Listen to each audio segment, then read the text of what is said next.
ایران کے دارالحکومت تہران میں واقع آذربائیجان کی ایمبیسی میں حملے کے فوراً بعد ہی اسرائیل ایران باہمی کشیدگی میں دوبارہ اضافہ ہو گیا ہے۔ گزشتہ دنوں آذربائیجان اور ایران سفارتی محاذ کے ساتھ ساتھ میڈیا میں بھی ایک سرد جنگ کا محاذ کھولے ہوئے تھے۔ ادھر ایران کی طرف سے دعویٰ کیا گیا کہ اسرائیل نے اس کی تنصیبات کو ڈرون حملوں سے نقصان پہنچایا ہے۔ ایران کے خلاف جاری یہ جنگ کیا ہے اور اس سے ایران کے دشمن ممالک کو کیا فائدہ ہو سکتا ہے، اور کیا اس سے ہمارے خطے بالخصوص پاکستان پر کوئی اثرات مرتب ہو سکتے ہیں؟ ان تمام پہلوؤں پر اپنا تجزیہ آپ کے ساتھ شیئر کریں گے۔ So let's start.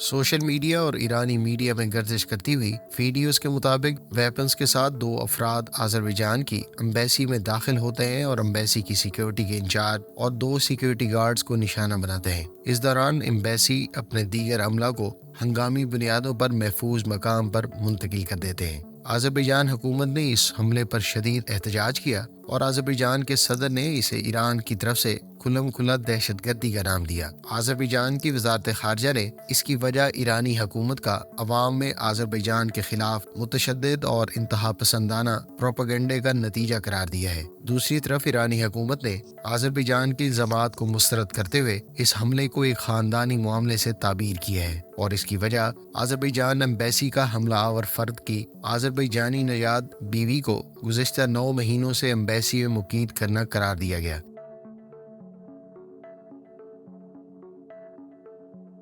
اس حالیہ واقعے کے علاوہ بھی ایران اور آذربائیجان میں دوستانہ مراسم نہیں ہیں، حالانکہ دونوں ہمسائے ممالک مذہبی اعتبار سے بھی ایک ہی مسلک سے جڑے ہوئے ہیں۔ ہونا تو یہ چاہیے تھا کہ ایران کے آذربائیجان سے قریبی تعلق ہوتے، لیکن ایسا ہرگز نہیں ہے، بلکہ آرمینیا اور آذربائیجان کے درمیان ناگورنو قرباخ کے معاملے پر جاری کشیدگی، جس میں اب تک آرمینیا اور آذربائیجان کی 2 خونی جنگیں ہو چکی ہیں، ایران حیرت انگیز طور پر آرمینیا کی نہ صرف سماجی بلکہ سفارتی، فوجی اور سیاسی مدد بھی کرتا رہا ہے۔ اس کی وجوہات تاریخی ہیں اور اس کا تعلق ایران کا اپنے فارسی النسل ہونے کو آذربائیجان کے ترکی النسل ہونے پر فوقیت دینا ہے۔ اس کی مثال اس اہم نقطے سے بھی ثابت ہوتی ہے کہ ایران کی تقریباً 40% آبادی آذربائیجانی ترک ہیں، جو ایران کے شمال مشرقی علاقوں میں آذربائیجان کے بارڈر کے ساتھ آباد ہے۔ ایران کی طرف سے ان ترک نسل آذربائیجانی قوم کو ترک ثقافت جیسا کہ زبان اور لباس وغیرہ کی اجازت نہیں ہے۔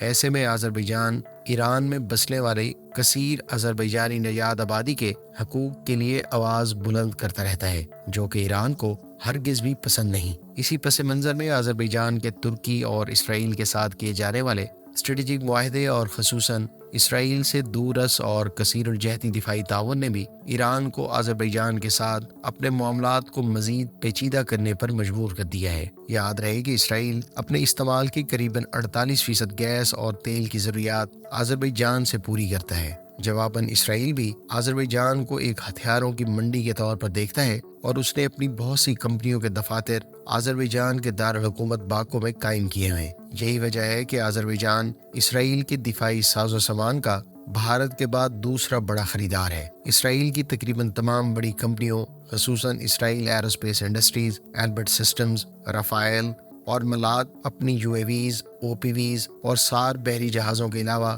گیبریل 5 اور براک 8 میزائلوں کے علاوہ گرین پائن ریڈار کا خریدار ہے۔ عالمی میڈیا میں ایسی رپورٹس بھی موجود ہیں جن کے تحت اسرائیلی انٹیلیجنس ایجنسی موساد کا ایک بڑا نیٹ ورک بھی آذربائیجان سے آپریٹ کرتا ہے۔ ایسے حالات میں جب ایران میں تاریخ کے متشدد ترین مظاہروں کا سلسلہ پوری طرح تھما نہیں ہے، جن کو ہوا دینے ایران کی نوجوان نسل کے ساتھ ساتھ مغربی میڈیا خصوصاً سوشل میڈیا نے کلیدی کردار ادا کیا ہے۔ ایران کا آذربائیجان اور اسرائیل روابط سے خطرات محسوس کرنا قدرتی عمل ہے۔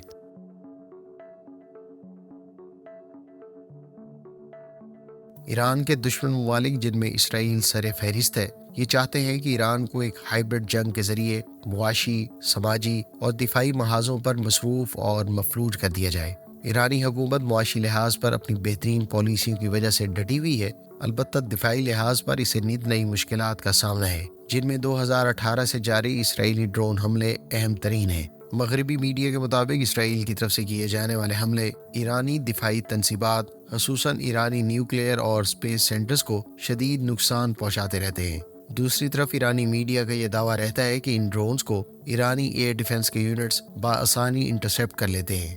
حقیقت چاہے جو بھی ہو، اسرائیل کی طرف سے کیے جانے والے مستقل حملے، آذربائیجان اور اسرائیل کا دفاعی تعاون، ایران کے اندرونی معاملات، ایران کے لیے مستقبل میں بہت سی سنگین چیلنجز رکھتے ہیں۔ ایسے میں نہ صرف ایران کے دفاعی اور اسٹریٹجک تنصیبات کو خطرہ ہے، بلکہ ایران کی شمال مشرق میں واقع ترک النسل آذربائیجانی نژاد علاقوں میں بھی چھیڑ چھاڑ ہو سکتی ہے، جس کے سنگین نتائج برآمد ہو سکتے ہیں۔ اس کے علاوہ مستقبل میں آذربائیجان، اسرائیل اور ترکی کے مابین دفاعی تعاون کا مقابلہ ایران، آرمینیا اور روس کے مابین دفاعی تعاون سے ہو سکتا ہے، جس میں دیکھنا یہ ہوگا کہ آیا روس ایران کو اسرائیل کے ڈرونز کے خلاف دفاعی نظام مہیا کرتا ہے یا نہیں، اور امریکہ اس پوری صورتحال میں کیسے ایران کو مزید نہ صرف مصروف رکھتا ہے بلکہ آہستہ آہستہ ایک طریقہ کار کے طور پر کمزور کرتا جاتا ہے۔ یہ ایک طویل اور پیچیدہ ہائبرڈ جنگ ہے جس میں سائیکولوجیکل اور میڈیا وار اہم ترین جہتیں ہیں۔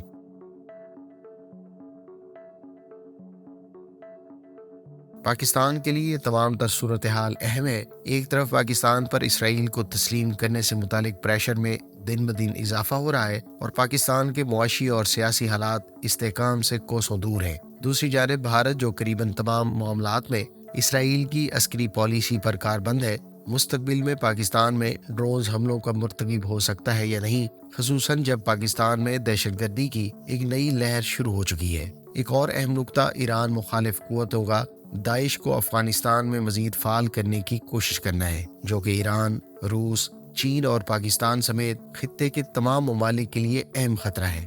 اسی وجہ سے Afghan Taliban T T P جیسے گروپس پر ایک حد درجہ پریشر ڈال رہا ہے، کیونکہ اگر ٹی ٹی پی جیسے گروپس غیر فعال ہوتے ہیں تو ان میں موجود بہت سے جنگجو داعش میں شامل ہو جائیں گے۔ ایران کے سنی آبادی پر مشتمل صوبے سستان اور ایرانی بلوچستان میں ایران دشمن قوتوں کی جانب سے سالوں سے جاری کمزور شورش کو بھڑکانے کے بھی امکانات موجود ہیں۔ ایسی صورتحال میں پاکستان کا صوبہ بلوچستان بہت سی ایران دشمن ایجنسیوں کا مسکن بھی بن سکتا ہے، جس کے اثرات پاکستان میں مزید مسلکی بنیادوں پر دہشت گردی کی صورت میں ہو سکتے ہیں، جبکہ مزید اشتعال انگیزی کے لیے یہ ایران اور پاکستان دشمن قوتیں دیگر شیعہ اکثریت علاقوں میں خون ریزی اور دہشت گردی کی کارروائیاں کروا سکتے ہیں، تاکہ ایران اور پاکستان کے درمیان تعلقات مزید خراب ہوں۔ اس کے علاوہ پاکستان اور ایران کے مضبوط اقتصادی تعلقات ہیں، جو ایران کے غیر مستحکم ہونے کی وجہ سے یقیناً نقصان اٹھائیں گے۔ امید ہے خطے کے تمام ممالک بشمول پاکستان اس صورتحال کو بخوبی دیکھ رہے ہوں گے تاکہ ان کے اثرات کو کنٹرول کیا جا سکے۔ امید ہے اس ویڈیو سے آپ کو آذربائیجان اور ایران میں تناؤ، اس کے پس پردہ عوامل اور پاکستان پر ممکنہ اثرات کے بارے میں بہت کچھ جاننے کا موقع ملا ہوگا۔ ملتے ہیں نیکسٹ ویڈیو کے ساتھ، اپنی دعاؤں میں یاد رکھیے گا۔ اللہ حافظ۔ پاکستان زندہ باد۔